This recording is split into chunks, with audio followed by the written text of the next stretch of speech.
നമ്മുടെ ജീവിതത്തിൽ നമുക്ക് മാറ്റം ഉണ്ടാവണം. എവിടെ മാറ്റം ഉണ്ടാവേണ്ടതെന്ന് അറിയോ?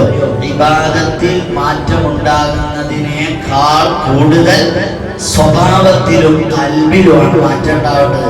2 റക്അത്ത് കൂടുതൽ നിസ്കരിക്കുക, അല്ലെങ്കിൽ ഏതെങ്കിലും ഒരു ഇബാദത്ത് കൂടുതൽ ചെയ്യുക എന്നുള്ളത് വേണ്ടെന്നല്ല.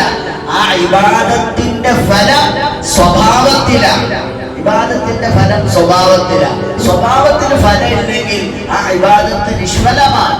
അതുകൊണ്ട് ഇബാദത്തിലൂടെ, നല്ല മജ്‌ലിസുകളിലൂടെ നമുക്ക് പെരുമാറാൻ അറിയണം. വീട്ടിൽ ചെല്ലുമ്പോൾ ഹബീബായ നമ്മളെങ്ങനെ വീട്ടിലേക്ക് വന്നത്, സലാം പറഞ്ഞ് കയറി വന്ന് നല്ല നല്ല സംസാരങ്ങൾ അവർക്ക് കൊടുത്ത്, നമ്മളുടെ ഉമ്മമാര്, സഹോദരിമാര്, ഭാര്യമാര്, നമ്മളെ മക്കളെ നോക്കുന്ന, മക്കൾക്ക് ഖിദ്മത്ത് ചെയ്യുന്ന, എല്ലാം ഉപേക്ഷിച്ച് നമ്മളെ സ്നേഹിക്കുന്ന നമ്മുടെ ഭാര്യമാർ, നമ്മുടെ സഹോദരിമാർ, നമ്മുടെ ഉമ്മമാർ, അവർക്കെല്ലാം അല്ലാഹു ഖൈറും ബർക്കത്തും റഹ്മത്തും നിഅമത്തും അല്ലാഹു അവർക്ക് വർദ്ധിപ്പിച്ചു കൊടുക്കട്ടെ.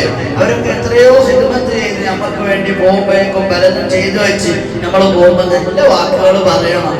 അൽഹംദുലില്ലാഹ്, അവരുടെ ഖൽബ് സന്തോഷിക്കും, അവർക്ക് റാഹത്തുണ്ടാവും. മോശപ്പെട്ട വാക്കുകൾ നാവുകൊണ്ട് നമ്മൾ ഉപയോഗിക്കരുത്. നമ്മുടെ ഹബീബായ തങ്ങളെ മുഹിബ്ബല്ലേ, ഹബീബായ തങ്ങളെ ആശിഖല്ലേ.